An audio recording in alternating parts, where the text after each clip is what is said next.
Hey guys, welcome back to Walking with Empires. Alright, picture this. Outside, a blizzard is raging. The wind howls, trying to force its way through the gaps in the logs. But it's muffled by thick moss, leaving only a deep, resonant hum. You pull off your heavy snow boots and step onto a plush bear. Skin rug. You walk to the cast. Iron stove.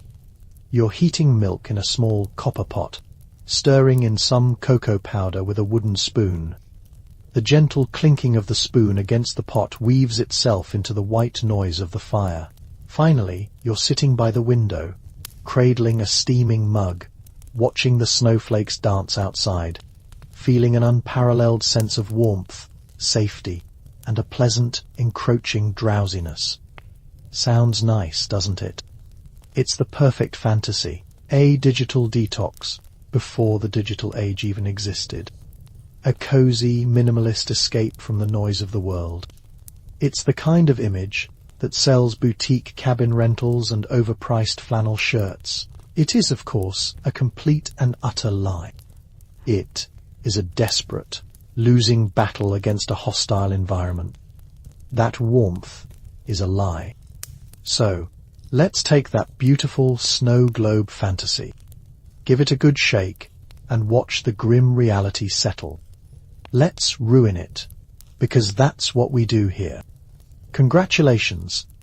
The year is 1890, and you are about to experience the authentic Tyrolean Alpine getaway. It starts 12 hours ago in the carriage. This is a charming understatement, like calling a shark attack a minor aquatic incident. The vehicle you're in is less a carriage and more a mobile torture device. It's a wooden box bolted directly to a set of axles. Its advanced suspension system consists of wishful thinking and a few leather straps that gave up an hour into the journey. This isn't a scenic Uber ride through the Alps. This is a full-body percussive workout administered by a sadist. Your spine, which you once thought of as a single cohesive unit, has been revealed for what it truly is. A loose collection of vertebrae clattering against each other, like dice in a cup. With every lurch, every sickening drop into a frozen rut, a fresh shockwave of pain radiates from your tailbone to the base of your skull. You've been trying to brace yourself against the sides, but the wood is unplaned and riddled with splinters, turning the simple act of seeking stability into a game of chance you keep losing. Your teeth have been chattering for so long that your jaw aches with a deep, resonant throb, and you're fairly certain you've chipped a molar and the cold. Oh, the cold. It started as a numbness in your toes and fingertips, a quaint little tingling sensation. They smell faintly of mildew and horse, and they seem to function not as insulators, but as conduits, actively siphoning the last vestiges of your body heat into the frozen air. The wind doesn't just howl outside, it finds its way in. You can feel the heat leaving your body. It's like watching your phone battery drain from 10% to 1, except you are the phone. You are sharing this confined space with the driver, a man named Klaus, who hasn't seen a bar of soap since the last Habsburg coronation. He is a symphony of odours. The primary note is unwashed human, a sour, greasy scent that clings to the back of your throat. Layered on top of that is the smell of cheap, harsh tobacco from the pipe he's been clenching in his teeth, and the faint, sweetish aroma of the schnapps he occasionally sips from a pewter flask. To, in his words, keep the blood from freezing. He coughs, not a polite clearing of. Each one sends a fine, invisible mist into the air of your shared little box. You try to hold your breath. You fail. The hours crawl by. The landscape outside, which might have been majestic, is just a monotonous, terrifying blur of white. The path is getting narrower, steeper. More than once, the horses have lost their footing, the carriage sliding sickeningly sideways, with a sound of splintering wood and Klaus's creative, multilingual swearing. This isn't an adventure. Your last rites will be administered by gravity, and your obituary will be a brief, confusing report about a missing tourist, filed 3 months from now when the snow melts. Finally, after an eternity of bone, jarring, soul-crushing travel, the carriage shudders to a halt. Klaus grunts something that might be, "We're here." You land in snow. That's thigh deep. The shock of the cold, so intense it feels like being stabbed. And there it is, the hunting lodge. But up close, it's grim. The thick moss you imagined as a quaint green blanket is a patchy brown and grey scab of lichen, a desperate and failing attempt to plug the countless gaps against the wind. The snow around the lodge isn't pristine. It is trampled and stained yellow in several places, punctuated by the dark, frozen droppings of something. The air is so cold it hurts to breathe. Each inhalation a sharp pain in your chest. You stumble towards the door, a heavy, crude plank of wood with a leather latch. You knock. For a moment, there is only the sound of the wind, a high, lonely shriek that sounds less like weather and more like a soul in torment. Then, you hear the scraping of a bolt from within. The door groans open a few inches. A face peers out. It is not the rosy cheat. It is a woman, perhaps 40, perhaps 60. Her face is a roadmap of hardship, her skin weathered and leathery, her eyes a pale, suspicious blue. She looks you up and down, not with hospitality, but with a cold, unnerving calculus. She is not seeing a guest. She is seeing a burden, a liability, and possibly a source of income. She says nothing. She just opens the door wider and gestures for you to enter. You step inside, and the smell hits you. It is a physical blow, a wall of scent so thick you can almost taste it. Accustomed to the relatively sterile environments of the 21st century, the dominant fragrance is wood smoke, but not the pleasant, fragrant smoke of a well-tended hearth. This is a stale, acrid smoke that has permeated every fibre of the building for decades, the ghost of a million poorly ventilated fires. Beneath that is the overwhelming smell of damp wool and unwashed bodies. It's the scent of people who wear the same clothes for weeks on end, who work hard, sweat hard, and rarely, if ever. Not the delightful scent of baking bread, but the lingering ghost of boiled cabbage, the sharp, pungent tang of fermenting cheese, and the heavy, cloying smell of rendered animal fat. And, under it all, a faint, sweet, sickly odour you can't quite place. The smell of decay, the smell of sickness. This means there are no walls, no privacy, and no escape. In one corner, a few rough wooden beds are piled high with straw mattresses and what look like old potato sacks. In another, a crude table and benches. And in the centre, this is the home of the woman who let you in, her husband and their 3 children. They are all there, staring at you. The husband is a stooped, silent man with hands like gnarled roots and a vacant expression. They look like small, wary ghosts. Tuberculosis was the signature illness of the 19th century, the romantic consumption. The floor is not covered in a single plush bear skin rug. There is a bear skin, yes, but it's a sad, mangy-looking thing thrown in a corner. It's matted, greasy, and parts of the hide are worn through to the cracked leather beneath. You have a strong suspicion that if you were to shake it out, a cloud of dust, dander, and long-dead insects would fill the air. The rest of the floor is rough, hewn planks, uneven and cold, with dark stains of indeterminate origin. You step carefully, trying to avoid the larger splinters. You hold out your hands, and the feeling that returns to your fingers is not a pleasant warmth, but a searing, agonizing pain, like 1,000 needles being driven into your flesh. This is the phenomenon of thawing. It is excruciating. The woman gestures for you to sit on a low stool near the fire. You are now part of the tableau. The family continues to ignore you, speaking to each other in a thick, guttural dialect you can't understand. Their voices low and conspiratorial. A strange, soft creature from another world who paid them a few kronen to risk their lives, bringing you up this mountain in a blizzard. They are likely debating whether the money was worth it. Now for the hot cocoa. This is the centerpiece of your cozy fantasy. The woman takes a small copper pot, blackened on the bottom from the fire. She doesn't rinse it. She just sloshes a bit of liquid into it from a wooden bucket. It did not come from a carton in a refrigerated truck.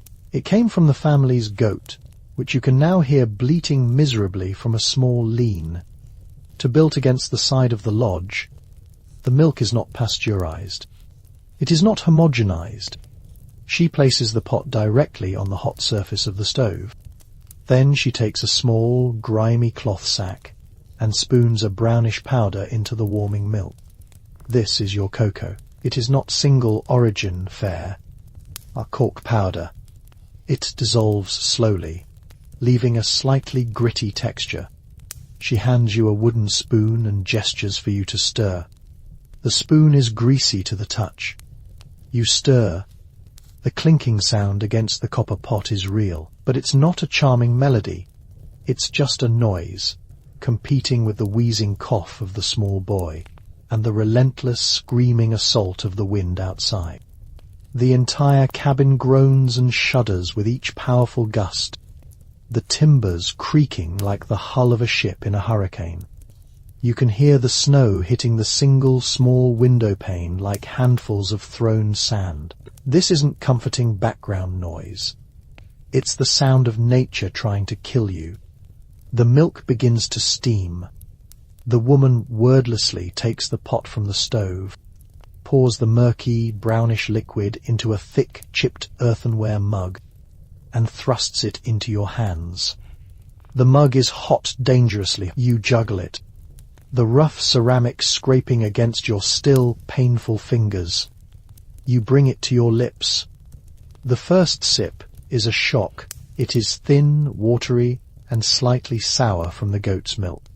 There is a vague, chalky hint of something that might once have been chocolate, but it's mostly overwhelmed by a scorched, bitter taste from the milk burning on the bottom of the unrinsed pot.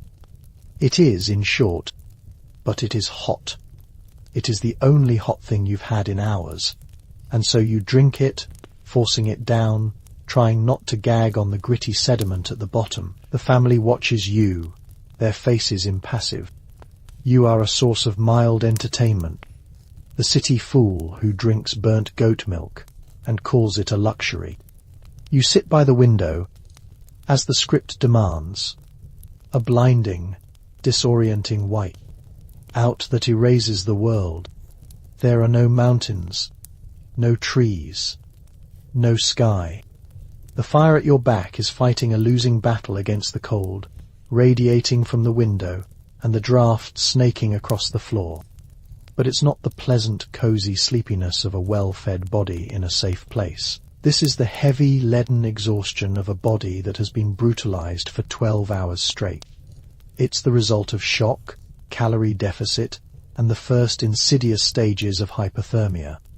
Your body isn't getting ready for a peaceful rest. It's a survival mechanism conserving energy, because it recognizes the profound danger you are in. It is the same drowsiness a lost hiker feels just before they lie down in the snow for their final fatal nap. Dinner is served. There is no menu. A communal wooden bowl is placed on the table, filled with a greyish, lumpy stew. Chunks of something pale and fatty float in a thin, greasy broth alongside a few sad-looking pieces of turnip. This is what they eat. Every day, the main source of protein is a large, heavily smoked piece of pork hanging from the rafters. You chew and chew. The family unfurls a straw, stuffed pallet on the floor for you. not 2 feet from the coughing child privacy. What's that? The concept doesn't exist here. You will sleep in your clothes, huddled under your still, damp blanket, surrounded by the sounds of the father snores like a broken sawmill, the mother mutters in her sleep, and the boy coughs, a constant, wet, percussive rhythm in the darkness. At some point, you will need to relieve yourself. The good news is, there is a toilet. The bad news is, the alternative is the chamber pot, a ceramic bucket kept under one of the beds. In the morning, its contents will be unceremoniously tossed out the front door, adding to the gallery of yellow stains in the snow. This is your 5-star Alpine sanitation solution. You lie down on the straw pallet. It smells of dust and mice. It offers 0 cushioning from the hard floorboards. The fire in the stove is banked for the night, reduced to a dull red glow. The temperature in the room begins to plummet immediately. The cold seeps up from the floor, through the thin pallet, into your bones. You close your eyes. You try to summon the fantasy, the crackling fire, the hot cocoa, the feeling of unparalleled warmth and safety. It has been replaced by the cold, hard, smelly, and terrifying reality. You are not feeling warm and drowsy. You are feeling cold and hungry and profoundly, deeply afraid. And as you drift off into a fitful, freezing sleep, your last conscious thought is a simple one. I want to go home. So you've finally made it. The carriage. A contraption of suffering that seems to have been designed by a sadist with a particular hatred for the human spine. Groans to a halt. The last few hours have been less of a journey and more of a prolonged, percussive assault. Every rock on this pathetic excuse for a road has transmitted its existence directly into your kidneys. The suspension, a novel concept that has apparently not yet reached the more vertical parts of the Austro-Hungarian Empire, is a fantasy. Your carriage has the smooth, forgiving ride of a wooden crate being kicked down a flight of stone stairs. The driver, a man whose face is a road map of frostbite and poor decisions, hasn't said a word in 3 hours. He just occasionally spits a thick, brown stream of what you hope is tobacco juice onto the snow, where it freezes instantly into a small, ugly amber fossil. The air inside this cramped, mobile prison smells of wet wool, stale sweat, and the faint, unsettling aroma of the horse's anxiety. You've been huddled under a pile of rough, scratchy blankets that feel like they were woven from pine needles and despair. They smell faintly of mildew and a long-dead animal you'd rather not identify. For hours, your only entertainment has been watching your own breath plume in front of your face. A constant reminder that the temperature inside the carriage is roughly the same as a butcher's freezer. You've lost all feeling in your feet, which you suspect have now achieved the density of granite. And now, you're here. He's not opening the door for you. Customer service hasn't been invented yet. You have to push the door open yourself and it resists. This is a physical attack. It's a high, keening sound.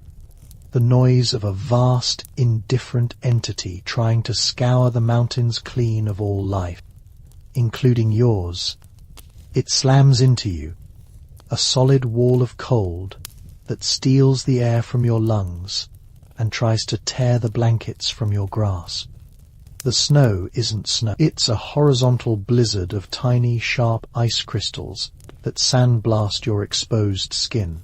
In the few seconds it takes you to clamber out of the carriage, your eyelashes are already crusted with ice.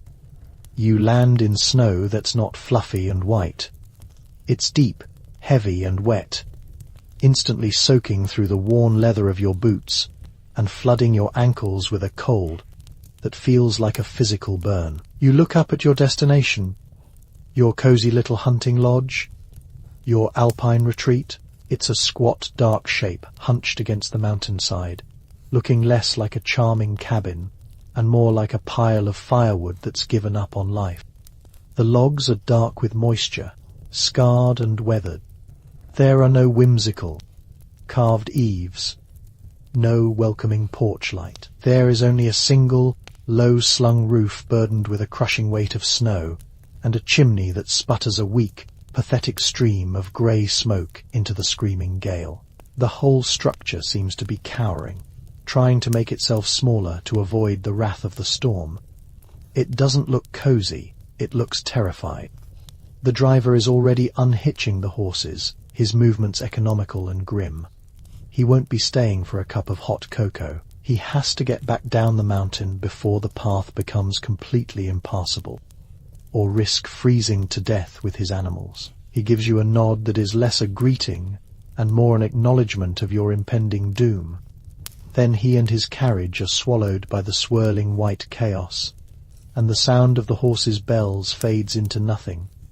You are alone, utterly, terrifyingly alone on the side of a mountain in the middle of a blizzard, with a rapidly dwindling window of time before the cold stops being merely painful and starts getting biological. You turn and stagger towards the hut. The 30 feet from where the carriage dropped you to the door is an Arctic expedition. The wind shoves you, trying to trip you up, to push you down into the snow where you can conveniently die. Every step is a monumental effort, your legs sinking deep into the drifts. It's a slab of rough-hewn planks with a simple iron latch. There's no doorbell. You pound on it with a fist that feels like a frozen club. After a moment that stretches into an eternity, you hear a scraping sound from within, and the door creaks inward. A sliver of faint, flickering orange light appears. A face peers out. It's a woman, old before her time, with a face as lined and weathered as the timber of the hut itself. Her eyes are narrowed, suspicious. You are not a welcome guest.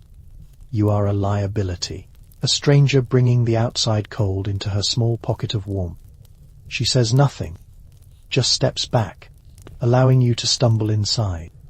The door slams shut behind you, and the shriek of the wind is instantly muffled, replaced by a low, mournful moan, and by something else. The smell. Oh, you're modern. It's a dense, complex soup of odors, a thick, almost tangible miasma that coats the back of your throat. The primary note is woodsmoke, but it's not the pleasant, fragrant smoke of a well-tended hearth. It's a greasy, acrid smoke, thick with creosote, from a fire-burning, damp, unseasoned wood. It stings your eyes and makes you want to cough immediately. Underneath the smoke is the smell of unwashed humanity. In a space this small, with water being a precious, labor-intensive commodity, bathing is a low-priority luxury. You can smell stale sweat, the faint sour odor of bodies that have been living and working in the same layers of wool for weeks. Then there's the aroma of cooking, not baking bread or roasting meat. It's the smell of boiled cabbage and potatoes, a sulphurous, damp smell that has permeated the very wood of the walls. And mingling with all of this, a final, unmistakable barnyard funk. The lowing sound you hear from the corner of the room is not your imagination. The family's most valuable livestock, a goat or perhaps a calf, is wintering indoors with them. Because of course it is. Losing it to the cold would be a financial catastrophe. Its smell, a rich blend of damp fur, manure, and cud. Your eyes slowly adjust to the gloom. The only light comes from the cast iron stove and a single, sputtering tallow candle that gives off more smoke than illumination. The room is small, shockingly small. It's a single, this is the kitchen, the living room, the bedroom, and, in winter, the junior barn. There are no walls, no separate rooms, privacy. This is the original open concept living, just with more goats and a higher risk of cholera. Along one wall are rough shelves holding a few pewter plates, wooden bowls, and a large, dark cauldron. The floor is not covered in a luxurious bear skin rug. It's made of wide, uneven wooden planks, warped and stained, with a universe of dirt and grime packed into the gaps between them. The bear skin you imagined is there, but it's not a rug. It's a stiff, greasy hide nailed to the wall. Its fur matted and patchy, looking less like a trophy and more like a taxidermy project gone horribly wrong. It probably has its own ecosystem of mites and fleas living in it. You absolutely do not take off your boots. That would be insane. The woman who let you in gestures towards the stove with her chin. This is the heart of the hut, the cast iron stove. A brutish functional piece of metal, squat and black. It's not crackling cheerfully. It's hissing and sputtering, and a thin trickle of smoke escapes from a poorly sealed seam around its door, contributing to the room's air quality, which currently rivals that of a 19th century factory floor. The heat it gives off is intense, but only in a tiny radius. You stand a foot away, and your front is roasting, while your back still feels the icy chill of the room. This isn't central heating. This is survival heating. A tiny island of warmth in an ocean of lethal cold. Your host sees you shivering. She ladles something from the cauldron, simmering on the stove into It's not hot cocoa. You are in a peasant's hut in the Tyrol. You get what they have. You look into the bowl. It's a thin, greyish liquid with a few forlorn looking lumps floating in it. It smells of boiled grain and faintly of cabbage. This is your welcome drink. Kind of watery porridge or thin soup. It's lukewarm and tastes mostly of salt and the pot it was cooked in. There's a slightly greasy texture to it, probably from a knob of lard or tallow thrown in for energy. You drink it down, not because you want to, but because your frozen body is screaming for fuel. Every swallow is a grim transaction with reality. Now about that fire. The pleasant crackle of dry birch logs. A fantasy. You look at the woodpile next to the stove. It's a sad collection of gnarled branches and chunks of pine, still damp and green in places. Dry. It's an inefficient, smouldering fire that produces more soot than heat. The man of the house, who had been sitting in the shadows, gets up. He's a mirror of his wife, gaunt, weathered, silent. He picks up a log, inspects it with a critical eye, and then takes a small axe right here. In the middle of the room, he splits the log into smaller pieces. Chips of damp wood fly across the floor. There's no charming. The work is done where the warmth is. He opens the squealing iron door of the stove. Not the satisfying creak of your fantasy, but a high-pitched metallic shriek like a tortured animal, and shoves the wood inside. The fire doesn't roar to life. It sulks. It smoulders. The wood doesn't crackle. It sizzles and hisses, the sound of water being boiled out of stubborn fibres. This is not a comforting white noise. This is the sound of a constant, losing battle against entropy. You're starting to feel sleepy, but it's not the pleasant, cosy drowsiness of your daydream. This is a heavy, leaden exhaustion. Your head feels thick. Part of it is the bone deep, but part of it is something more insidious. In a desperate attempt to keep the heat in, you are sitting in a small sealed box, sharing a limited supply of oxygen with 3 other people, a goat and a fire that is actively consuming it.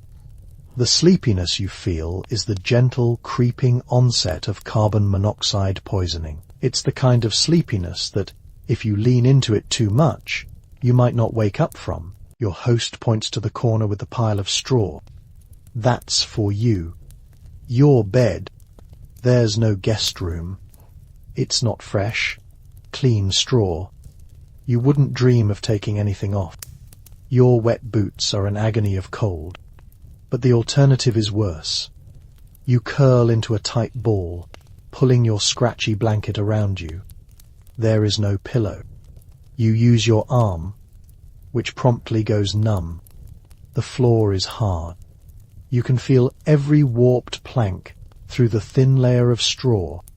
The cold from the floor seeps up into you, a relentless, parasitic chill that your body has to fight all night. Sleep isn't a gentle drift into dreamland.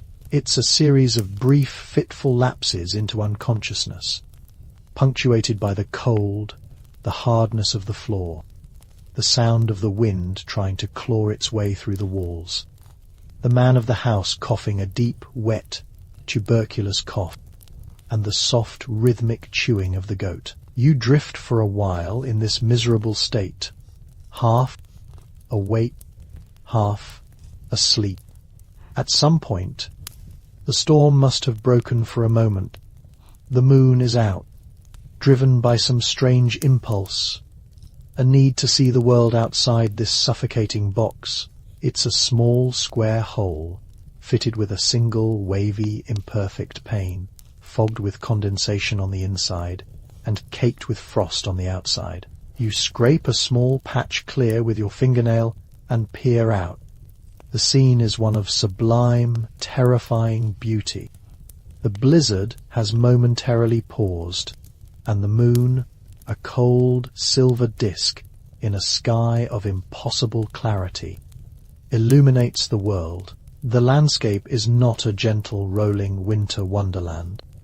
It's a savage vista of black rock and white snow, sharp angles and deep shadows. The mountains are not majestic. They are menacing, colossal teeth biting at the sky. The snow is not a soft blanket. It is a shroud burying the world in a sterile, absolute silence.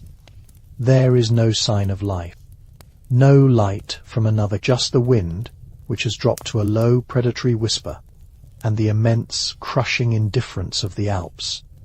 You look out at this vast, empty, frozen world, and you don't feel warmth or peace. You feel a smallness, a vulnerability so profound, it's like a physical weight in your chest. You are a tiny, fragile speck of warmth in a universe of cold. The hut is not a cozy retreat. It is a lifeboat, a flimsy, leaking raft in a frozen ocean, and the storm is just taking a breath before it tries to smash you to pieces again. You press your forehead against the freezing glass, and the sleepiness washes over you again, heavy and sweet. The air is so thick with smoke and lack of oxygen. The warmth from the stove feels so good on your face. The idea of just closing your eyes right here seems so appealing, letting the quiet and the cold and the sleepiness take you. It would be so easy, and that's the real secret of the cozy mountain camp. The warmth isn't comforting. The whole experience is a razor's edge between survival and succumbing. You're not here for a vacation. You're here to endure. You're watching the snow fall, and you're feeling the profound, bone-deep certainty that out there, in that beautiful, silent, silver and black world, everything wants you. And in here, you finally arrive. Let's just pause there. Take a breath. A cozy hunting lodge perched on the mountainside like a bird's nest. A blizzard raging outside, you safe and warm within. You've just endured a long, bumpy carriage ride. And now, your reward. You coax a fire to life in a sturdy cast iron stove, its cheerful crackle a symphony of comfort. You heat milk in a charming little copper pot, stir in some rich cocoa, and watch the snowflakes dance outside your window, a mug of steaming perfection warming your hands. You feel an overwhelming sense of peace, warmth, and a gentle, pleasant sleepiness. It's a lovely picture, a perfect little snow globe of rustic tranquility. And it's a complete and utter lie. Congratulations, you've just stepped into your 1890s Tyrolean hunting lodge. The first thing you notice is not the warmth. It is the profound, penetrating, multi-layered cold. The kind of cold that doesn't just chill your skin, It feels like it's sinking into your bones, a liquid nitrogen injection for your marrow. The blizzard you left outside, it has invited itself in, not as a guest. The moss chinking you imagined as a perfect rustic seal is, in reality, a series of damp, rotting, and occasionally frozen plugs that do about as much to stop the draft as holding up a piece of lace. The sound isn't a low hum, it is a high, thin, whistling scream that sounds like the mountain itself is in agony. It is the soundtrack to hypothermia. You move to take off your boots. This is not a graceful, satisfying act. Your fingers are numb, clumsy claws of flesh that refuse to obey. The leather of your boots is frozen solid, stiff as iron. You have to sit on a low, rickety stool, grunting and pulling, your frozen hands burning with the sudden, agonizing thaw of returning circulation. It feels like you're trying to peel a banana made of concrete. When one boot finally comes off with a wet, sucking sound, the relief is immediately replaced by a new horror. The smell your feet have been marinating for 12 hours in a combination of sweat, damp wool, and fear. The sock, a coarse, lumpy thing made of the cheapest grade of wool, is soaked through. This isn't a spa day. This is the preliminary stage of trench foot. You look down at the floor. Oh yes, the bare, skin rug. It is a stiff, greasy pelt, the fur matted and thin in patches, revealing the cracked, leathery hide beneath. It smells. It smells of old, rancid fat, of wet dog, of decay, and of the animal's final, terrified moments. As your bare, damp foot touches it, you don't feel softness.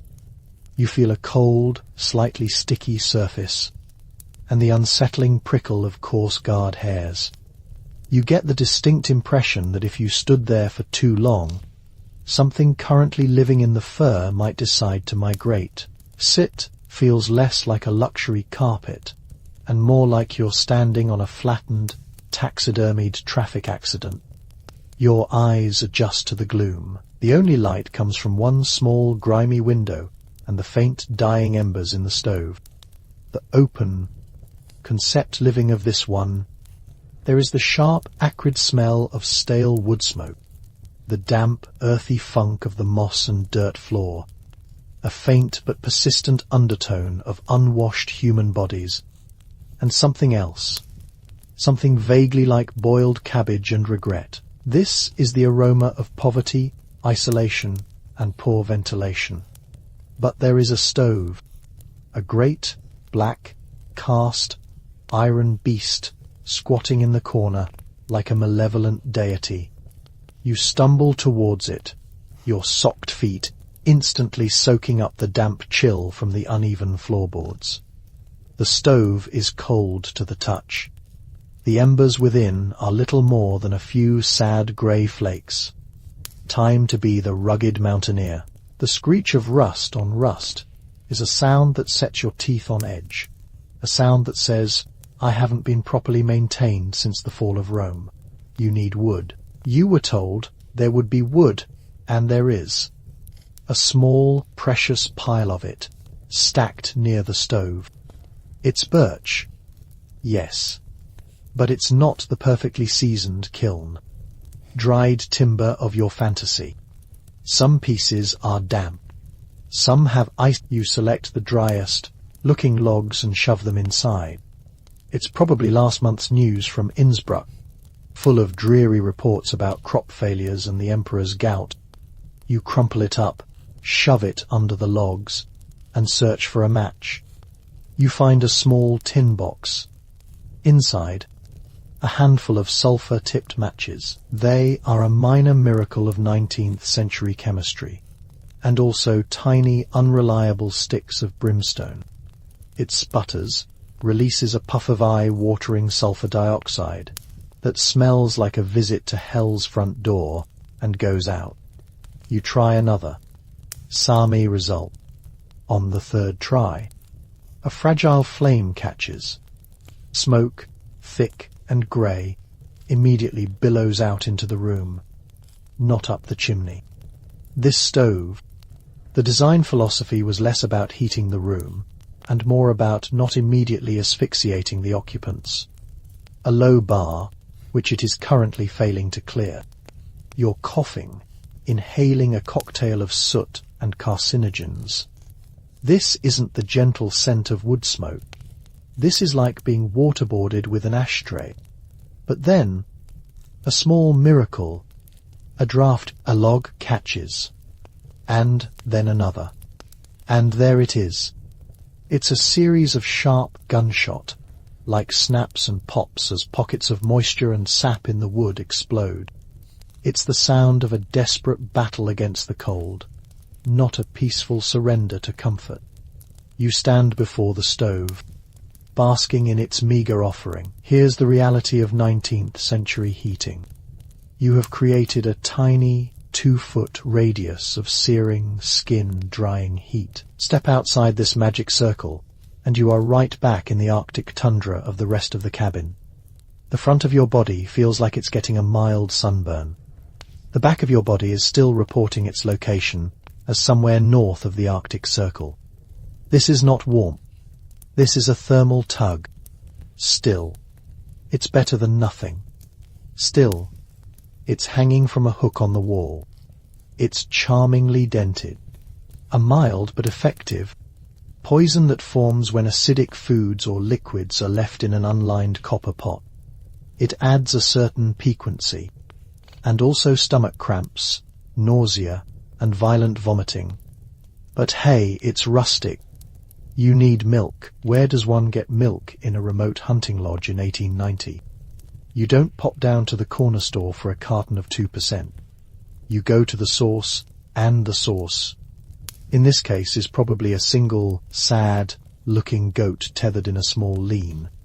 To against the back of the cabin, the milk, that's a fancy city-dweller thing.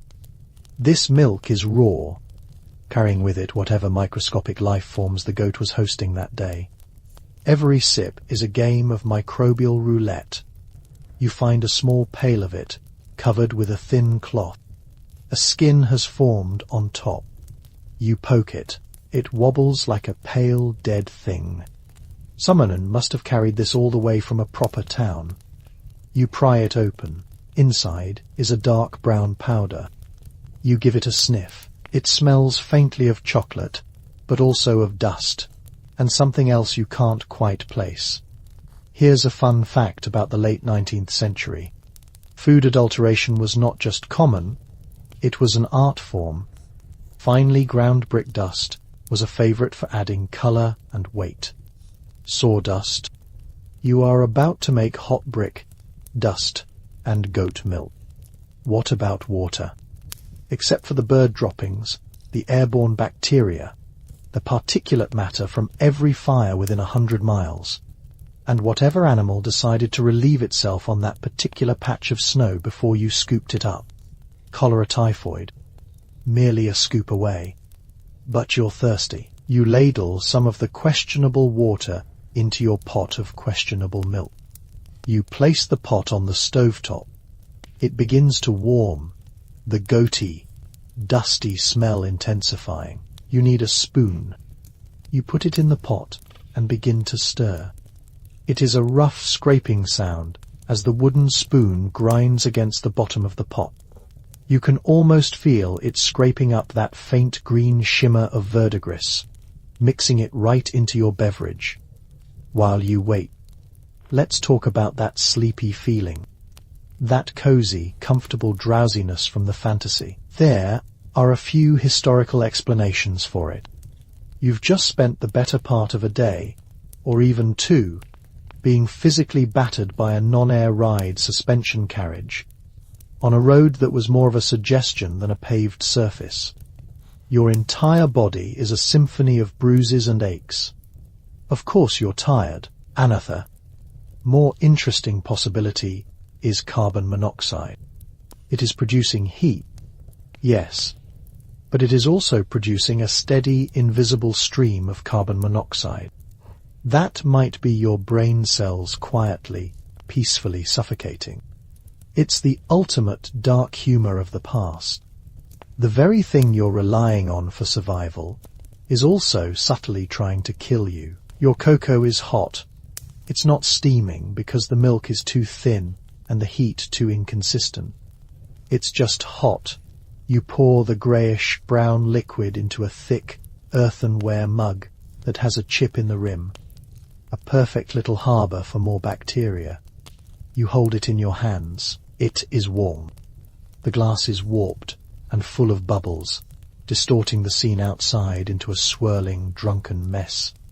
You can't see dancing snowflakes. The sound of the wind is no longer a backdrop. It's a threat. This isn't cozy isolation. This is a siege. You are not alone. Did you think this was your private little getaway? A solo retreat? Oh, no. That's a 21st century luxury. This is a working hunt. In the darkest corner of the room, on a pile of straw and dirty blankets, is Hans. Hans is the caretaker, or the trapper, or just some guy who got here first. He hasn't spoken a word. He just watches you with small, suspicious eyes. He coughs. And it is spectacularly contagious, especially in a small, poorly ventilated room. Every time he coughs, he is spraying a fine aerosol of Mycobacterium tuberculosis into the shared air. You breathe it in. There's no alternative, privacy. A bucket that is now contributing its own unique note to the cabin's complex olfactory profile. You take a sip of your hot beverage. The taste is an experience. First, the warmth, then the texture. There's the overpowering funk of goat, a faint, phantom sweetness, and a bitter chemical aftertaste that coats your tongue. That would be the verdigris, beginning its work. It doesn't taste like chocolate. It tastes like a failed science experiment. It tastes like poverty, a profound sense of disappointment settling over you, a disappointment so deep, a poisonous, gritty beverage, a roommate who is actively trying to give you a fatal lung disease. There is no up, no down, just the howling wind and the endless, driving snow. You are trapped, not in a cozy snow globe, but in a small, wooden tomb. The food you brought with you is all the food you have. If the storm lasts a week, you'll be rationing hardtack and staring at Hans, and Hans will be staring back at you, and you'll both be wondering who looks tastier. And that sleepiness, it is getting stronger. It's a heavy, leaden feeling, pulling your eyelids down. Or is it simply your mind wanting to escape, to shut down in the face of this overwhelming multi-sensory misery? You take another sip of the terrible cocoa. It is warm, and right now, warm is the only currency that matters. Let's talk about that fire, that beautiful, the centerpiece of your entire survival strategy for the next, however long this blizzard lasts. You approach it like a pilgrim approaching a shrine. It's the only source of non-hostile energy in this entire landscape. You open the little iron door, its hinge groaning like a man confessing to a crime he didn't commit. The sound is grating, a metallic scrape that sets your teeth on edge. Inside, the embers from the gamekeeper's initial fire are glowing a dull, exhausted orange. They look like the last dying brain cells of a very stupid idea. Your job is to feed the beast. You grab a few logs of birch from the wood box. They're not the perfectly split kiln. Dried logs you'd buy in a plastic bag from the supermarket. These are rough, splintery. One of them has a weird, dark stain on it that you choose, for your own sanity to believe, is just sap you. Shove them into the stove's cramped belly. There's no satisfying fee-hump fey, just a clumsy clatter and a puff of acrid, grey ash that flies directly into your face. Congratulations. Congratulations. Your first taste of rustic Tyrolean living is dust and soot. It coats your tongue and the back of your throat with a fine, gritty film. You cough, a dry, pathetic little hack that barely registers over the sound of the wind. You close the iron door. You stand there, shivering, holding your hands out to a box of cold iron. The minutes crawl by, each one a tiny frozen eternity. The wind outside seems to mock you, a low guttural laugh that vibrates through the floor. Eventually, it's not the roaring, comforting crackle you imagined. It's a series of small, desperate explosions, like miniature gunfire. It's the sound of trapped moisture and sap pockets violently boiling and bursting inside the wood. It's the sound of a tree screaming. But it's also the sound of heat being born. So you'll take it. The good news is, the front of the stove is starting to radiate a weak, the bad news is, this warmth extends approximately 18 inches. Step outside that tiny circle of thermal salvation, and you are right back in the frozen hellscape that is the rest of the cabin. Your front begins to cook while your back remains flash, frozen. This is the peak of 19th century climate control technology, an open concept heating plan where the concept is a single, glowing hot spot surrounded by an Arctic wasteland. Now for that hot cocoa. This is the moment, right? The cozy, soul-warming reward for your harrowing journey. You find a small copper pot hanging from a hook. It's tarnished, with a greenish patina blooming around the rim. That's just oxidation, you tell yourself. It probably adds character. And maybe a little bit of copper poisoning. You look for the milk. There's no refrigerator. Obviously, instead, there's a ceramic jug sitting on the floor in the coldest corner of the room, covered with a small, slightly damp cloth. The milk inside is milk. It smells faintly of cow and barn and something else. Something vaguely sour that you can't quite put your finger on. This isn't pasteurized, homogenized, vitamin D fortified milk.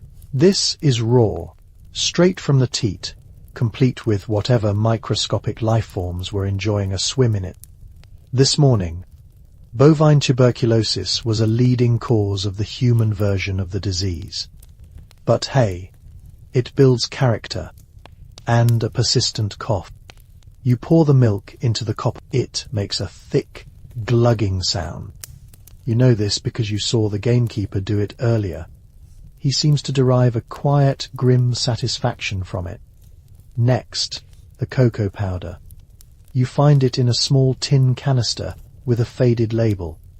It's not a rich, dark, Dutch, processed powder. It's a lumpy, pale brown dust that smells more of earth and chalk than it does of chocolate.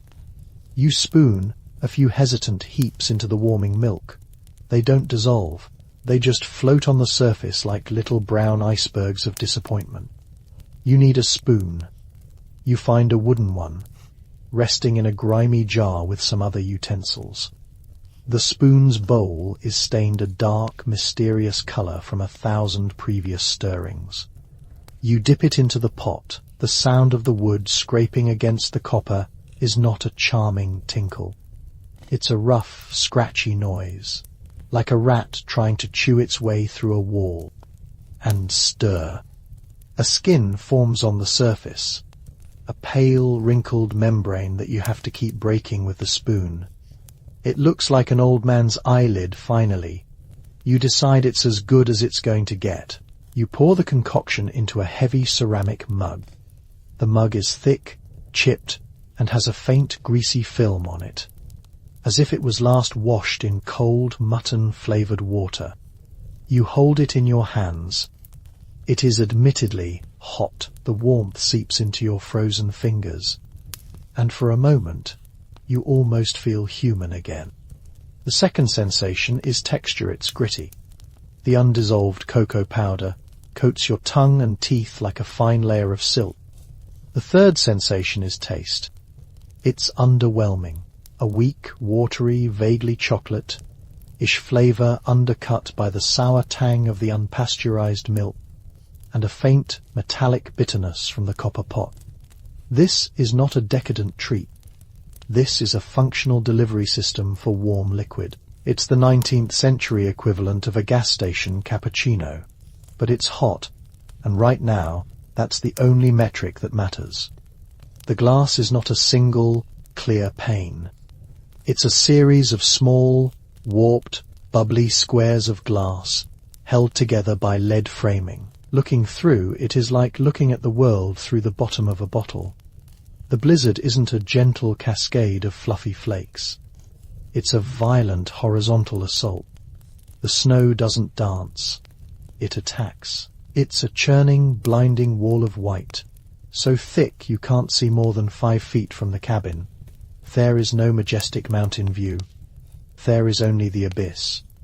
The snow isn't the only thing on the glass. On the inside, a thick layer of condensation has formed, freezing into intricate, fern-like patterns of ice. It's a thermal leak. You sit down on a wooden chair by the window. There are no cushions. The seat is hard, the back is ramrod straight, and it forces you into a posture of perpetual alertness, as if you're about to be quizzed on imperial succession laws. You hunch over your mug, trying to absorb its meagre warmth. The heat from the stove, a mere 10 feet away, doesn't reach you here. Here, in the cheap seats, the cold is winning. A persistent draft snakes its way up from the floorboards, chilling your ankles. You can feel it, a tiny, determined river of Arctic air. The moss chinking the logs isn't a perfect seal. It's a temporary, and frankly, failing solution. The wind finds its way through. You feel a profound sense of isolation, but it is not the peaceful, restorative kind.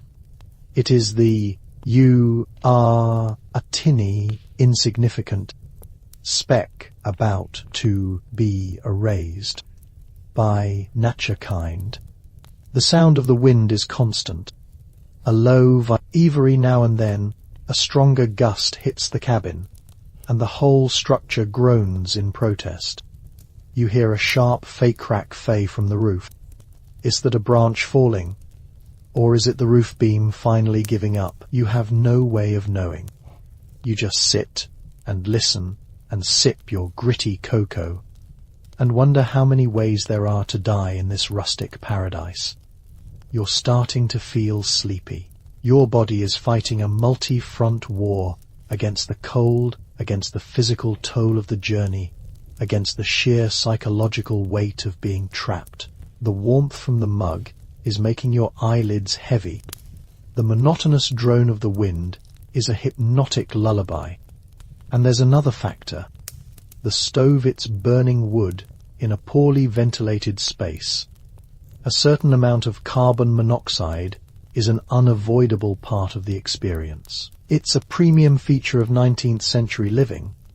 That pleasant, floaty sleepiness, that might just be the first stage of asphyxiation sweet dreams. Let's talk about that bear's skin rug you so gracefully stepped onto. In your mind, it's a plush, luxurious carpet of fur, a symbol of rustic opulence. You imagine sinking your toes into its deep pile. The reality is somewhat less when you took your boots off. Your socked feet didn't land on something soft.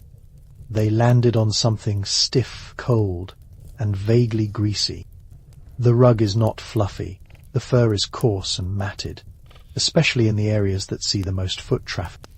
It feels less like a rug and more like stepping on a hairy piece of old leather. You look down at it. It's a real bear. All right. The head is still attached. Its glass eyes staring up at the ceiling with a look of permanent. Its mouth is fixed in a half-hearted snarl that seems more bored than threatening. The taxidermy is... One of the ears is bent at a funny angle, and the stitching along its belly is thick and obvious, like a child's craft project. This is not a trophy from a mighty hunt. This looks like the bear died of embarrassment, and someone decided to nail it to the floor. And the smell. Oh, the smell. It doesn't smell like a forest. It smells like a dusty, musky scent mixed with the faint chemical tang of the arsenic soap. They used to preserve the hide. It's the smell of a museum basement, of decay held in suspended animation. As you walk across it, you feel little hard bits under your feet, dried mud twigs or tiny, unidentifiable fragments of the bear's last meal. A hairy, slightly smelly reminder that you are in a place where things kill other things and then turn them into home decor. You are not alone in this cabin. He's a man made of leather and gristle, with a face that looks like it was carved from a block of wood with a dull knife. He hasn't said more than 3 words to you since you arrived. He's currently engaged in a very important task, cleaning his rifle. The metallic fake-click, clack-fay of him disassembling the bolt action is a sharp counterpoint to the howl of the wind. He works with a silent, focused efficiency that is deeply unsettling. He lays out the pieces of the rifle on an oily rag, wiping each one down with a slow, deliberate motion. He is not your host. He is your warden. The message is clear. Stay by your fire. Drink your sad little drink. And don't touch anything. The light in the cabin is failing. The sun, not that you could see it anyway, has set. The only light now comes from the fire, which casts long dancing shadows that make the room feel alive and menacing, and a single oil lamp on the gamekeeper's table. The lamp sputters and smokes, throwing off a weak, flickering yellow-orange glow.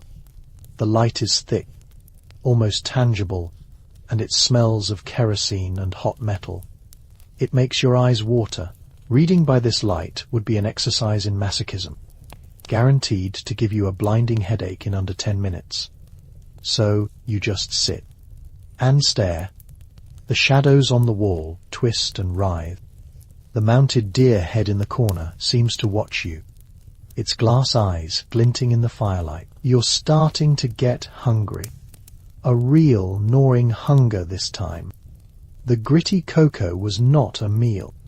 You wonder what's for dinner. You have visions of a hearty stew, of roasted game, of fresh bread. These are beautiful visions, and they are pure fantasy. The gamekeeper gets up, his chair scraping loudly on the wooden floor. He walks over to a dark corner of the cabin from a hook in the rafters. He takes down what looks like a shriveled, blackened human limb. It is, in fact, a side of facebeck, fey-cured, smoked pork, the Tyrolean survival food. He lays this desiccated slab on the table and produces a knife from his belt. The knife is long, sharp, and has seen things you don't want to think about. With practiced ease, he begins to slice off thin, translucent slivers of the meat. He doesn't cook it. You don't cook speck. You just eat it. He also gets a loaf of bread. It's a dark, dense rye, and it looks like it could be used as a building material. He saws off a few thick slices with the same knife. He pushes a wooden plate with a few slices of the meat and a chunk of the bread across the table towards you. This is dinner. There are no vegetables. There is no butter. There is only this. You pick up a slice of the speck. It's cold and greasy to the touch. You put it in your mouth. The first taste is salt. An overwhelming, tongue-numbing wave of salt. It's so salty, it makes your eyes water. The second sensation is smoke. A deep, resinous, pine smoke flavor that coats your entire mouth. Then you begin to chew, and chew, and chew. The meat is tough, leathery. The fat doesn't melt in your mouth. It has a sit is profoundly, intensely porky. The crust is so hard you're worried you might chip a tooth. It's like trying to bite into a piece of wood. The inside is dense, chewy, and has a strong, sour taste from the rye starter. It is the kind of bread that requires serious commitment. You see the gamekeeper dunking his bread into a glass of something clear, Schnapps fey, of course. The local firewater, that's how you soften it. You don't have any schnapps, so you dunk your rock-hard bread into the dregs of your cold, gritty cocoa. The result is a soggy, slightly sweet, slightly sour, slightly chocolatey, very salty mouthful of misery. You chew it slowly, methodically. This is not a meal to be enjoyed. Each bite is a chore. And as you eat, you can feel the salt sucking all the moisture out of your body. You think about the snow outside. You think about how long it would take to melt. You decide to just be thirsty. It's simpler. The meal is over. The gamekeeper wipes his knife on his trousers, reassembles his rifle with a final satisfying faith-thunk fate, and the silence descends again, broken only by the wind and your own digestive system protesting the sudden influx of salt and rye. The unparalleled warmth and drowsiness you were promised feels like a sick joke. You are cold, you are tense, you are hungry, despite having just eaten, and the sleepiness you feel is laced with the metallic tang of dread. You look out the window at the swirling vortex of white. The hunting lodge is no longer a cozy refuge. Welcome to the Tyrol. Then the chill of the room, a damp and predatory cold, begins to leach the heat away, first from the back of your hands, then crawling up your wrists. The hot cocoa, if we can grant it such a noble title, is an experience. The milk, unpasteurized and straight from a goat named Helga, who you suspect lives in a crawl space directly beneath your floorboards, has a certain personality. A deep, musky undertone, like a wet wool blanket that's been used to dry a farm animal. The cocoa powder itself didn't so much dissolve as surrender into a gritty suspension, a fine brown silt that coats your tongue and the back of your throat. Will it be a pocket of lukewarm goat, scented milk, or will it be a clump of bitter? The prompt, the fantasy, tells you this is a moment of unparalleled warmth and drowsiness, a peaceful surrender to the elements. Let's adjust that. The drowsiness is real.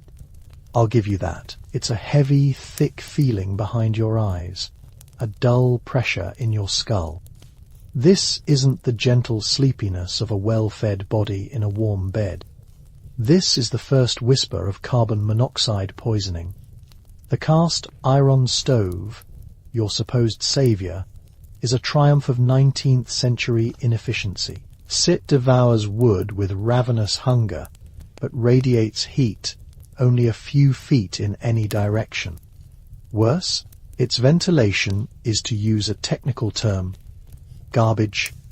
A steady, you can taste it with every sip of your gritty cocoa, a sharp, acrid tang that layers itself over the goat musk. So yes, you're drowsy. Your front is cooking, your back is freezing. It is a very specific kind of discomfort, a thermal dissonance that your body can't quite process. Your shins, closest to the stove, feel tight and hot, the wool of your trousers growing itchy. Meanwhile, a persistent icy draft finds the gap between the chair and the small of your back, a constant reminder that the blizzard outside is not just a pretty picture in a window frame. It is an active participant in your current misery. The wind doesn't just howl. It probes, it pushes against the log walls, and where the chinking of moss and mud has failed, and it has failed in many, many places, it squeezes through in tiny razor, sharp jets of Arctic. You feel one now, on your neck. The storm was dramatic, a spectacle. You examined the single depressing piece of art on the wall, a faded print of Emperor Franz Joseph looking profoundly disappointed in you. You ran your hand over the bearskin rug and then immediately regretted it. It wasn't soft and luxurious. The fur was matted and greasy, and it left a film on your fingers that smelled vaguely of rancid fat and something else, something dusty and alive. You wiped your hand on your trousers, which only succeeded in making your trousers smell like the rug. By day 2, the novelty has curdled. The silence. A heavy, suffocating blanket of quiet, punctuated only by the relentless, shrieking wind and the wet, rhythmic pop of the fire on 112 visible logs on the interior. You've tried to read the only book in the cabin, a slim volume left on a shelf. It's a collection of Tyrolean folk remedies, written in a dense Gothic German script. You can't decipher. The illustrations, however, are universal. They seem to involve a lot of leeches, poultices made of what looks like bird droppings, and the liberal application of schnapps to every conceivable ailment. You put the book down. This is the moment your 21st century brain begins to truly break. You reach for your phone, a phantom limb, an instinct buried deep in your muscle memory. You want to check the weather app. You want the sweet, meaningless hit of digital dopamine, and there is nothing. The sheer, crushing weight of the boredom is a physical force. It's a thicker, heavier poison than the carbon monoxide. It slows your thoughts. It makes your limbs feel like lead. There is nothing to do. Not just nothing fun to do. There is the romantic fantasy of the lone survivor, and you are trapped with yours. He speaks a dialect of German so thick and guttural. It sounds less like a language and more like a man trying to gargle gravel. Your own grasp of German is rudimentary at best, which turns every conversation into a painful game of charades. He points at the fire and grunts. You nod enthusiastically. He points at the snow outside and says something that sounds vaguely threatening. You smile and give him a thumbs. It's a complete breakdown of communication, a two-man Beckett play set in a freezing log cabin. The charm of Klaus's rustic authenticity wears off by hour 3. This is when you become intimately, uncomfortably aware of his personal ecosystem.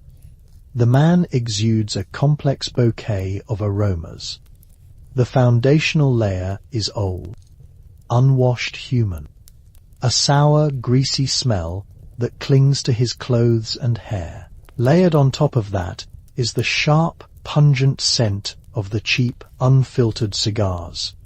He smokes constantly, filling the already smoky air with a blue haze that stings your eyes. And beneath it all, a faint but persistent note of goat. He is, you realize with a sinking horror, probably Helga's primary caregiver. He smells like your hot cocoa tastes. By day 3, you have learnt all of Klaus's habits, and you hate them. You hate them with a deep and passionate fire that burns hotter than the miserable stove. You hate the way he clears his throat every 90 seconds. A wet, rattling sound from deep in his chest. A sound like a small engine failing to start. You hate the way he eats, hunched over his bowl, shoveling food into his mouth with a knife.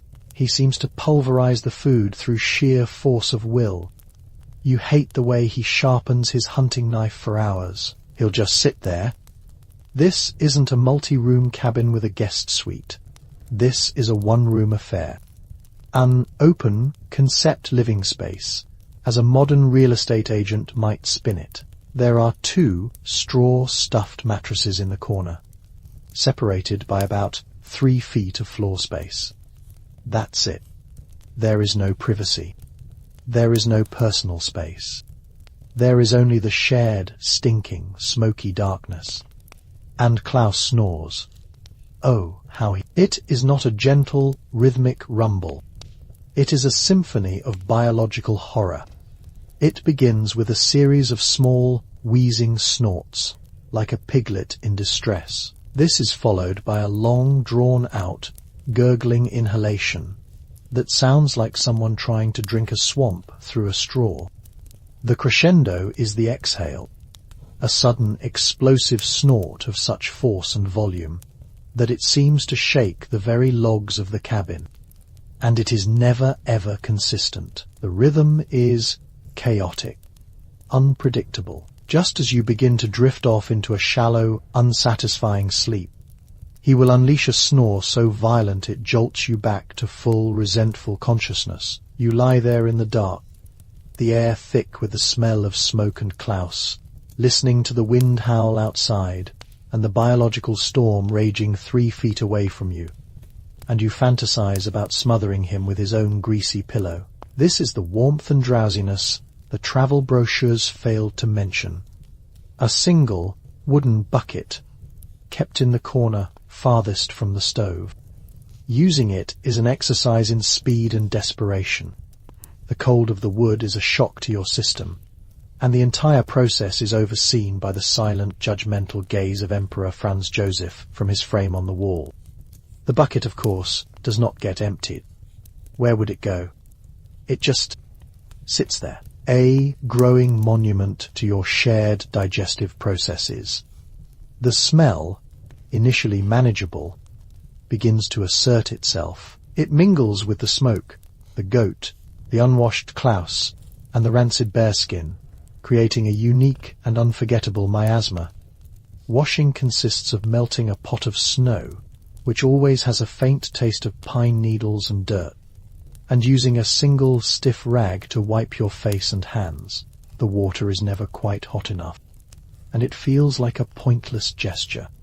They have a life of their own when you move. You feel disgusting. You feel less than human. And you look over at Klaus, who seems entirely unbothered, and you realize this is just his life. This is Tuesday.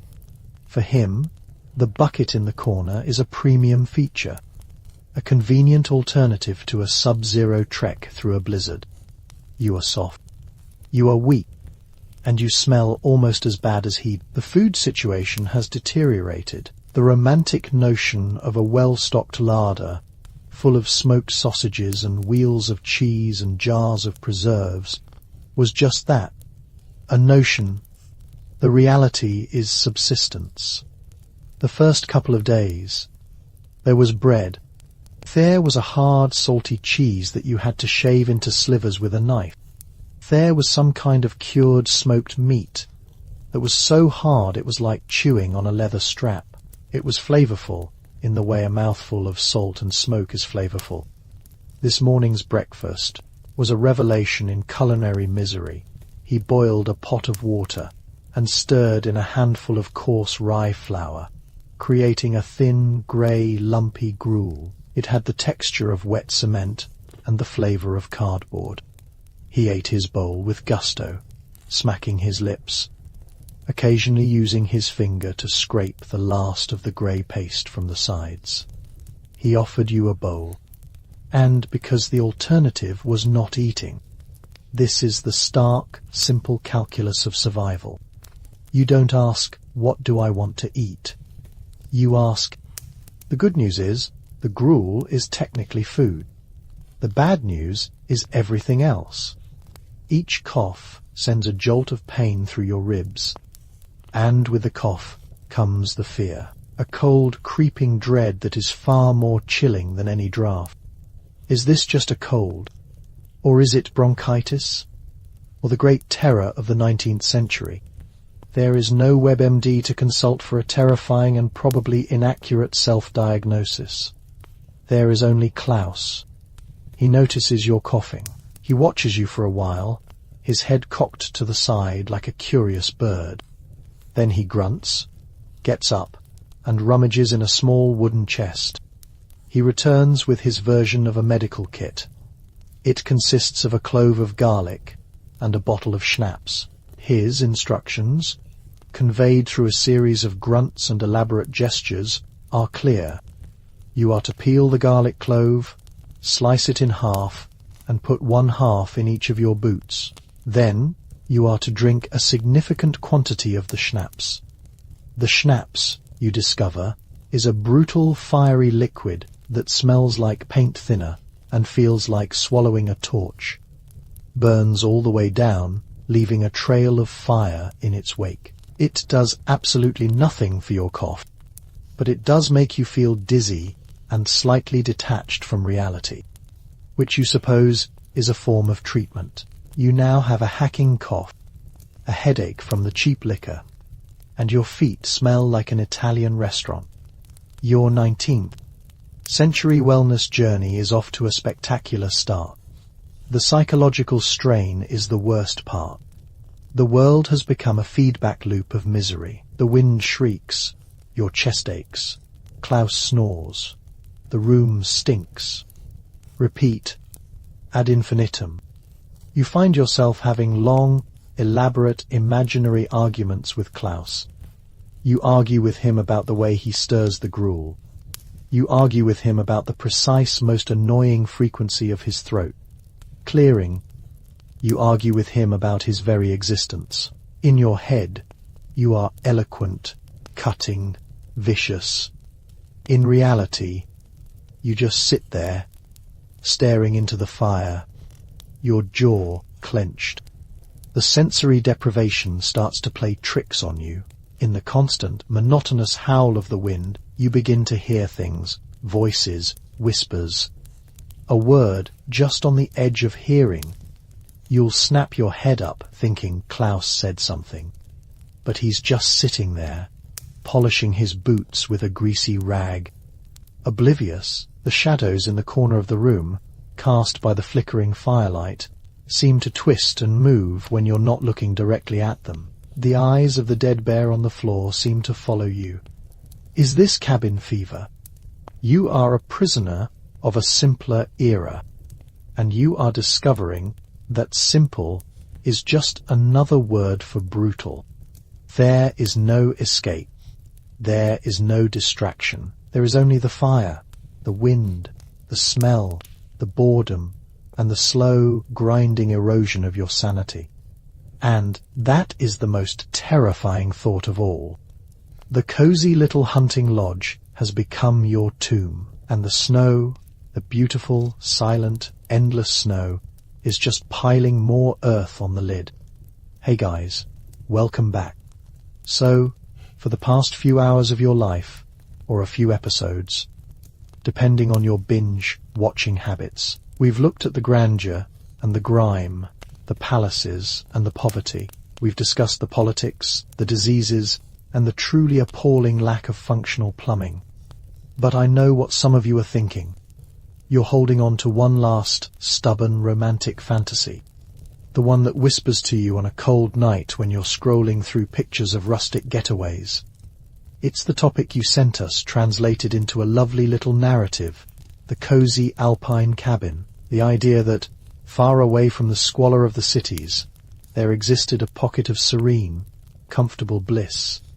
A wooden hunting lodge, perched halfway up a snowy mountain in the Tyrol of 1890. A blizzard raging outside, a fire crackling inside. A warm drink, a soft rug, a feeling of perfect peace. A dangerous lie your brain tells you to make you think the past was anything other than a relentless series of uncomfortable ways to die. You want to experience that cozy cabin. You want to feel that unparalleled warmth and drowsiness is fine. Let's do it for our final journey together into the heart of the Habsburg twilight. Let's give you exactly what you asked for. Congratulations. The journey up the mountain was not a pleasant, jostling ride in a quaint sleigh. It was hours of your spine attempting to fuse with the hard wooden bench of a cart, your kidneys being tenderized like cheap schnitzel, with every rut in the frozen track. The driver, a man named Klaus, whose personal aroma was a complex bouquet of fermented cabbage, cheap tobacco, and unwashed mammal, hasn't spoken a word in 3 hours. He just occasionally spits a brown stream of something onto the snow that steams for a moment before freezing solid. The air is so cold it feels like you're inhaling tiny needles. Every breath is a small, sharp, painful reminder that the environment is actively hostile to your existence. But you've made it. There it is, halfway up the mountain, the wooden hunting lodge. From a distance, as you get closer, you see the details. Rough-hewn timbers are chinked with moss, and what looks like dried mud. You can hear it, a low, guttural moan that seems to come from the mountain's own throat. It's not a comforting sound. It's the sound of immense, indifferent power. Klaus grunts, points, and you tumble out of the cart into snow that immediately swallows your leg up to the thigh. The bad news is, your feet have been sweating for hours inside a sealed leather bag, and the cold has turned that sweat into a clammy, icy film. You have no feeling in your toes. This is not a good sign. You push open the heavy wooden door. It doesn't swing. It scrapes across the floor with the sound of stone grinding on stone. And then, the first wave hits you. You were expecting the scent of pine and woodsmoke. That's the myth. The reality is a dense, layered assault on your nostrils. The primary note is old, stale smoke, so thick, it's almost a taste. It's the ghost of 1,000 inefficient fires, clinging to every surface. Underneath that is the smell of damp wool and old leather. Then comes the biological layer, the faint, sour tang of unwashed bodies, the sharp ammonia of mouse urine, and something else, something gamey, something vaguely like a butcher's shop that's forgotten to clean up for the weekend. This is the cabin's signature scent, its own unique terroir of decay. You try to breathe through your mouth, but that just makes it worse. Now you can taste it. You slam the door shut against the blizzard, and the howling of the wind drops to that low moan you heard earlier. It's the sound of the storm pressing in on the cabin from all sides, probing for weaknesses. A thin, high-pitched whistle starts up from a gap near the roof. It will not stop for the next 48 hours. It will become the soundtrack to your slow descent into madness. Time to take off those boots. This is not the satisfying clunk of modern winter gear on a tiled entryway. You have to sit on a low, three-legged stool that wobbles precariously and wrestle with laces that have frozen into solid little rods of ice. Your fingers, numb and clumsy, fumble with the knots. After 5 minutes of swearing under your breath, you manage to yank the first boot off. It comes with a wet, sucking sound. The relief is immediately replaced by a new horror, the state of your foot. It's pale, wrinkled like you've been in a bath for a week, and the smell that emerges from your woolen sock is formidable. It's a powerful statement of biological distress. Your toes are a mottled collection of red and white, chilblains, little patches of frost, damaged tissue that will soon begin to itch and burn with a furious, maddening intensity.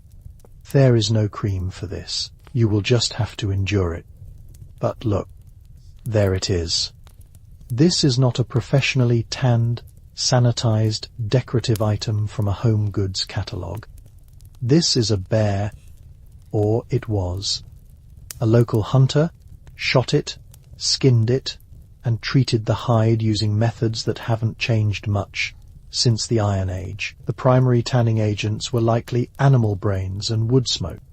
The waterproofing is a layer of animal fat, which has now gone faintly rancid. Lean down, go on, get closer. Inhale deeply. It doesn't smell like a rug. It smells like a damp, dead animal that's been left in a shed. There's a faint, coppery undertone of old blood you can't quite place. The desiccated husks of fleas, the eggs of mites. This is not a rug. It's a shallow grave and a thriving ecosystem for microscopic life. As you stand there, you can almost feel things beginning to explore the new warm territory of your ankle. Your priority is fire. The room is cavernously cold. The only warmth is a residual memory of heat radiating from the great cast. It's a beast of a thing, black and ornate in a severe, vaguely funereal way. You open its creaking iron door. The sound is like a groan from a medieval dungeon. Against the wall is a stack of split birch logs. They look dry. You grab a few. The bark is rough and papery against your skin. You stuff them into the stove's maw on top of the embers. You use the iron poker to arrange them. The whistling of the wind gets louder. Then you hear it, a low fee-humph, fey, a hesitant crackle, and another. The birch has caught. The deeply satisfying crackle of burning wood begins. It is satisfying for about 5 minutes. It's the sound of salvation, the sound of not freezing to death. The stove begins to radiate a fierce, direct heat. You stand before it, turning yourself like a pig on a spit, trying to warm every side of your body. The front of your legs begins to burn, while your back remains encased in a shell of ice. This is not central heating. This is not a gentle ambient warmth. This is localized, aggressive, thermal radiation. And it comes with a price. The stove, for all its cast. It's a 19th century piece of hardware, built for function, not for what a 21st century lawyer would call user safety. As the fire roars to life, it begins to leap. Not just heat, but smoke. A thin, almost invisible stream of it curls from a poorly fitted seam on the stovepipe. It carries the sharp, acrid smell of burning birch, but it also carries something else soot. Microscopic particles of carbon that are now floating freely in the air. The air you are breathing. There is no air filter. You are now hotboxing the cabin with combustion by-products. Every surface, the wooden table, the pewter plates, the inside of your own lungs, is slowly accumulating a fine, greasy layer of black dust. The charming crackle is the sound of your life expectancy decreasing in tiny, incremental steps. But you're warm, in a small, dark pantry that smells of dried herbs and mice. You find the ingredients: a tin of cocoa powder, a jug of milk, a bag of sugar. It seems simple enough. Let's start with the milk. It's sitting in a ceramic jug. It wasn't processed in a sterile factory and shipped in a refrigerated truck. It is unpasteurized. It is unhomogenized. It contains all of Helga's natural flavors, and whatever bacteria she happened to be carrying today. A sip of this milk is a roll of the dice with bovine tuberculosis, brucellosis, and listeria. But hey, now the cocoa powder. Adulteration is not just common, it's an art form, that cocoa powder you're looking at. IT's probably been extended, cut with cheaper materials to increase the profit margin. What kind of materials? Oh, the usual finely ground brick dust for colour and weight. A bit of chalk, maybe some roasted, ground-up lentils. You pour the questionable milk into a small copper pot. It's a beautiful object, hammered and worn. A little bit probably won't kill you, but it might add a certain metallic tang to the flavour profile, along with some mild nausea and stomach cramps later. You place the pot on the flat top of the stove, and you begin to stir with a wooden spoon. The spoon is old, stained dark from 1,000 previous concoctions. Its surface is a porous archive of every meal ever cooked in this cabin. The gentle fey-clink, clink, clink fey of the spoon against the copper pot is indeed a lovely sound. You are creating warmth. You are creating comfort. You are a master of your rustic domain. The milk heats up. A skin forms on the top, which you dutifully stir back in. The aroma begins to fill the air, mingling with the soot and the smell of the dead bear. It's a sweet, slightly burnt, vaguely chemical smell. You pour the steaming liquid into a thick, heavy ceramic mug. You sit on a hard wooden chair, mug in hand. This is the moment, the pinnacle of coziness. You, the warm cabin, the hot drink, and the wild blizzard outside. You look through the glass. The pane is old, wavy, and full of imperfections. The snowflakes are not delicate, dancing crystals. They are a thick, frantic, horizontal torrent of white. A solid wall of motion. There is nothing beautiful about it. It's violent. The sheer kinetic fury of the storm is palpable, even through the glass. You take a sip of your hot cocoa. It's hot. The chocolate flavour is thin, watery, with a strange, earthy aftertaste. You can't decide if it's the brick dust or the goat, and there it is. The subtle metallic zing from the copper pot. It's not disgusting, but as you sit by the window, you become aware of another sensation, a persistent, creeping cold. The window, being a single pane of 19th century glass, has the approximate insulating power of a wet paper towel. It's a massive thermal hole in the wall. A river of cold air is pouring off it and down onto you. So you're experiencing two climates at once. Your front, holding the mug, is bathed in a small bubble of warmth. Your back, exposed to the room, and the cold radiating from the window, is freezing. You huddle, trying to make yourself smaller, trying to stay in the warm zone. But the cold is relentless. It seeps into your kidneys. Your limbs feel heavy. Your thoughts, which were racing with anxieties about the cold and the strange tasting cocoa, begin to slow down. The edges of your perception feel a little fuzzy. The constant, high-pitched whistle of the wind from the roof seems to recede. The crackling of the fire becomes a soft, pleasant white noise. This is it, right? This is the coziness.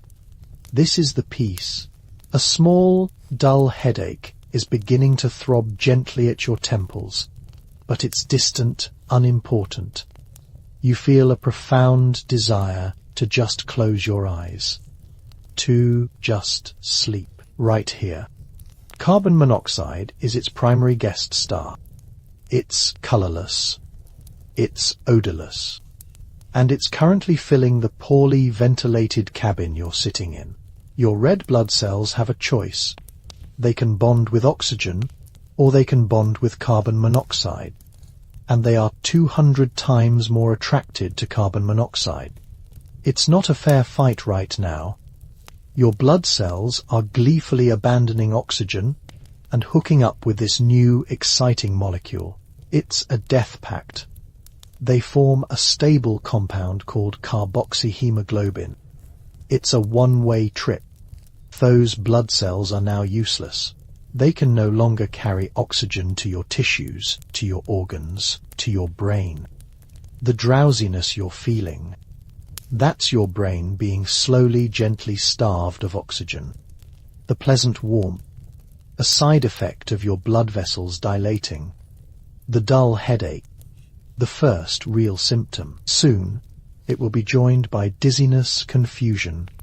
People who die this way are often found looking serene, as if they simply fell asleep. They did, a sleep from which there is no waking.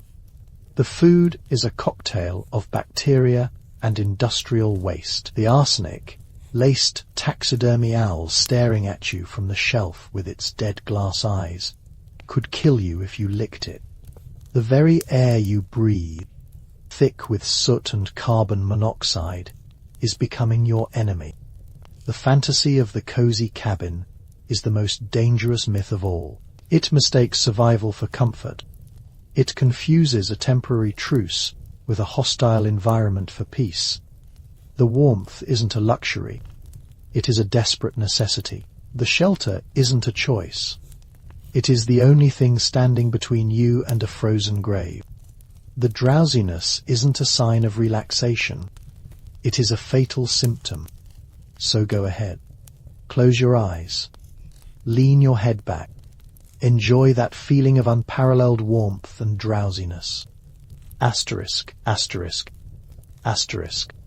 And that's the reality. The past wasn't a simpler time. It was a harder time. A time when a cozy evening by the fire could be a lethal gamble. A time when the water, the food, and the very air you breathed were all potential threats. So the next time you find yourself on your comfortable, memory, foam mattress, in your centrally heated home, scrolling through pictures of rustic cabins on your smartphone, take a moment.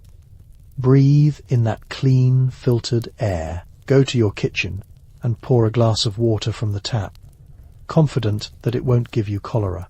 Grab a snack from the fridge, secure in the knowledge that it contains exactly what it says on the label. Be grateful. Be profoundly, deeply grateful for the boring, predictable safety of your modern life. Because the alternative wasn't a romantic adventure, it was just an endless, exhausting, and often fatal struggle for survival. And frankly, you wouldn't have lasted the night. Thanks for watching.